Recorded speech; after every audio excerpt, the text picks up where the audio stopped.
मैं आपको एक वचन दिखाना चाहता हूं मलाकी की पुस्तक में। मलाकी पुराने नियम का आखिरी पुस्तक है। आखिरी दो वचन पुराने नियम के, आखिरी दो वचन पुराने नियम के पिता और बेटे का संबंध के विषय में है।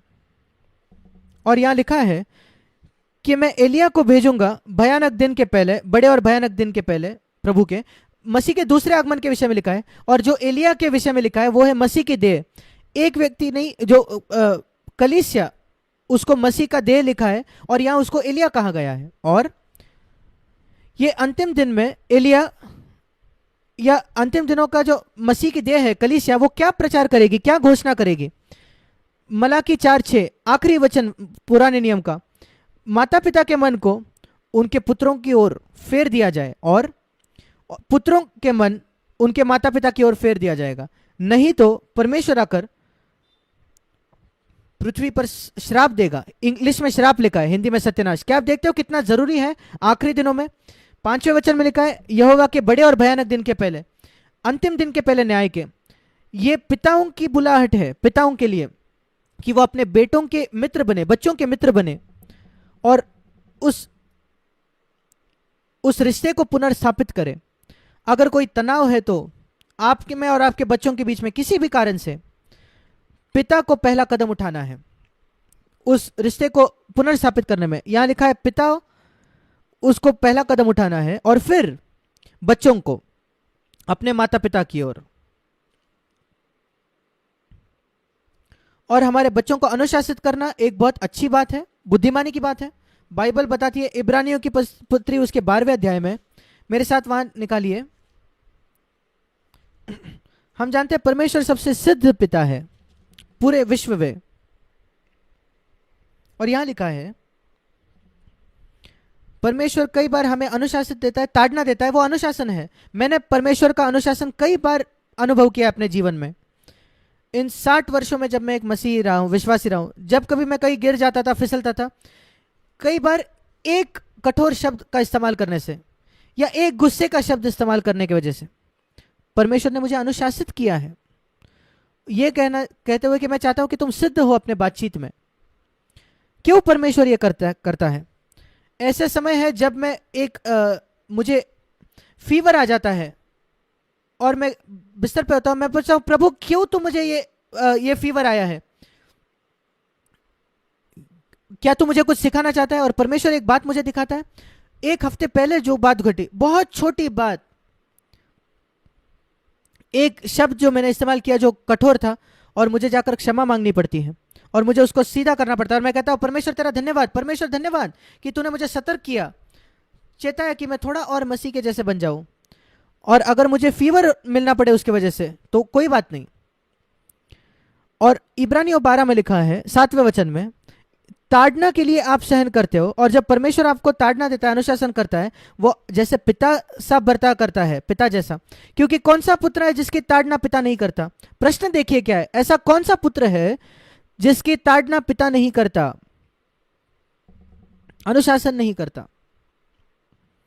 दुर्भाग्यपूर्ण हमें कहना पड़ेगा, आज कई कई बच्चे हैं जिनके माता पिता अनुशासित नहीं करते उनको।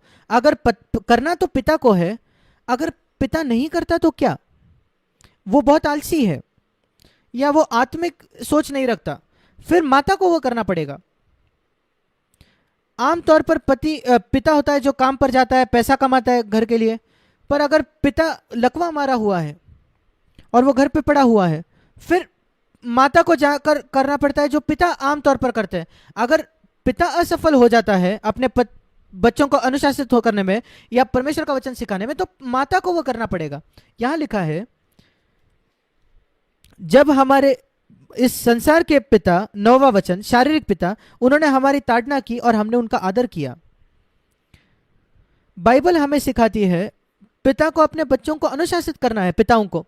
और कई तरीकों से हम अपने बच्चों को अनुशासित कर सकते हैं। अगर बहुत गंभीर बात है, जब वो छोटे हैं, शायद एक छड़ी से हमें उनको मारना पड़े, पर दूसरे तरीके भी है। उनको जाकर खेलने मत दो उस दिन,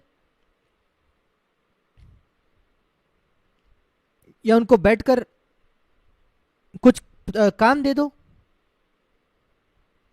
उनके खेलने के समय उनको अनुशासित करना किसी तरीके से, ऐसे कई तरीके।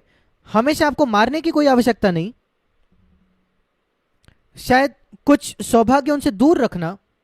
अनुशासन के अलग अलग तरीके हैं, यह दिखाने के लिए कि उनके अनाज्ञाकारिता से हम अप्रसन्न है या जो उनका अनादर है, यह बहुत जरूरी है। और पिता यह भी लिखा है इफिसियों 6 अध्याय में, सिर्फ ये नहीं कि उनके बच्चों को अनुशासित करे, 2 बातें। इफिसियों 6 अध्याय, अपने बच्चों को अनुशासन और शिक्षा में बड़ा करना। यह दूसरी बात है, अपने बच्चों को परमेश्वर का वचन सिखाना। अपने शुरुआती उम्र से, छोटे उम्र से एक पिक्चर स्टोरी की बाइबल लीजिए और वो कहानियां पढ़ के बताइए बच्चों को, और उनको कहानियां बताइए बाइबल के, उनमें से हम क्या पाठ सीख सकते हैं, आत्मिक पाठ। वो हमारा उद्देश्य होना चाहिए हमारे सारे बच्चों के लिए। वही मैंने अपने 4 बेटों के साथ किया। वो घर छोड़कर जाने से पहले, 17 या 18 की उम्र में, कॉलेज में जाने से पहले, मैं चाहता था कि वो बाइबल को जान ले, मैं चाहता था कि उनका नया जन्म हो जाए, और मैं चाहता था कि उनका बपतिस्मा हो जाए। और वो तीनों बातें हो गई उनकी। नया जन्म पाया, बपतिस्मा पाया, और सचमुच बाइबल के विषय में काफी कुछ जान गए थे। सिद्धांत, बाइबल के सिद्धांत, सिर्फ कहानियां नहीं। पर वो तभी आएगा अगर आप उनके साथ काम करो तो, और उनके साथ तब से काम करें जब वो 1 वर्ष के साल के हैं। उनके साथ प्रार्थना कीजिए।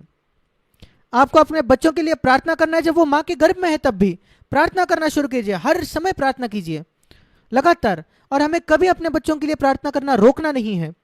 हम प्रार्थना करते हैं, हमारे बच्चों का विवाह हो चुका है, हम उनके लिए आज भी प्रार्थना करते हैं। हम अपने नाती पोतों के लिए प्रार्थना करते हैं। बहुत बहुत जरूरी है। प्रार्थना से कई बातें हो जाती है। जब वो बीमार है उनके लिए प्रार्थना कीजिए। आपके बच्चे अगर बीमार है, माता पिता आपने हाथ उन पर रखिए और यीशु मसीह के नाम से कहिए, प्रभु तूने कहा कि हाथ रखो बीमारों पर और वो चंगे हो जाएंगे। यहां मैं अपने बच्चे पर हाथ रख रहा हूं, उसको चंगा कर दे इस फीवर से या कोई भी बात से। और ये एक अद्भुत बात है बच्चों के लिए कि वो विश्वास सीखेंगे जब वो देखेंगे माता पिता उनके लिए प्रार्थना करते हैं, उनको बाइबल सिखाते हैं, उनके लिए प्रार्थना करते हैं। इस दुष्ट संसार में यह बहुत जरूरी है कि हम अपने बच्चों को बाइबल के सत्य सिखाएं, ईश्वरीय मूल्य सिखाएं, और कैसे एक दूसरे से संबंध रखना है, कैसे झगड़े से बचना है, कैसे लोगों को क्षमा, एक दूसरे को क्षमा करना सीखना है। क्षमा करना बहुत जरूरी बात है जो हमें सीखनी है हर परिवार में। और मैं उसी से अंत करना चाहूंगा। एक बहुत जरूरी बात जो हमें अपने बच्चों को सिखानी है और सीखनी है, पति पत्नी के बीच में एक दूसरे को क्षमा करना। और कभी एक दूसरे को याद मत दिलाओ पहले की असफलताओं का। हमारे बच्चों को सिखाना कि हम एक दूसरे को क्षमा करें,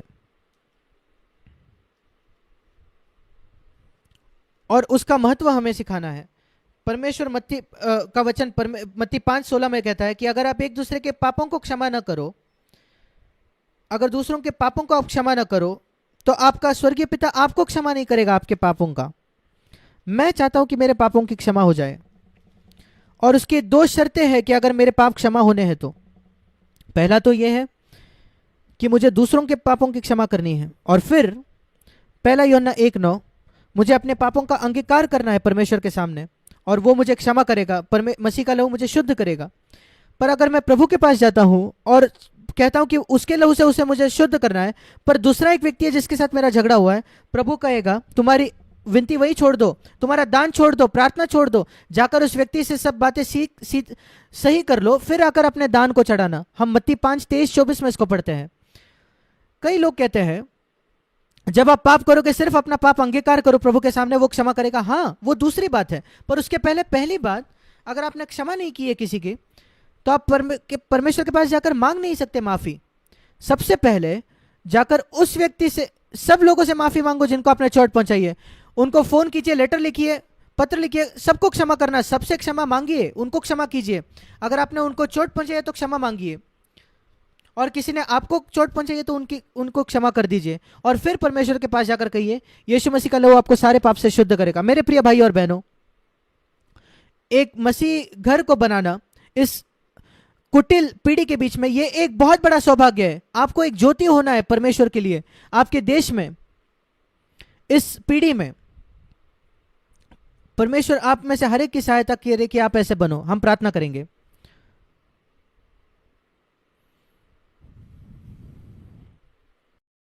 स्वर्गीय पिता, हम कई परिवारों के विषय में सोचते हैं जो यहाँ प्रतिनिधित्व कर रहे हैं अलग अलग देशों के अलग अलग अलग हिस्सों से, और मैं देखता हूं कि तेरे हृदय की क्या लालसा है मेरे स्वर्गीय पिता कि इन सारे परिवारों में संसार के अलग अलग जगह पर यहाँ एक ज्योति हो जो आपके लिए चमके इस अंधेरे के बीच में, इस दुष्ट पीढ़ी के बीच में। मैं प्रार्थना करता हूं कि कई लोग आज इस सत्य से जकड़े जाए कि वो आपके लिए एक ज्योति बने अपने ही घर में सबसे पहले, और फिर उस ज्योति को वो दूसरों से बांटे जो उनके इर्द गिर्द है। हम यीशु मसीह के नाम से मांगते हैं, आमीन।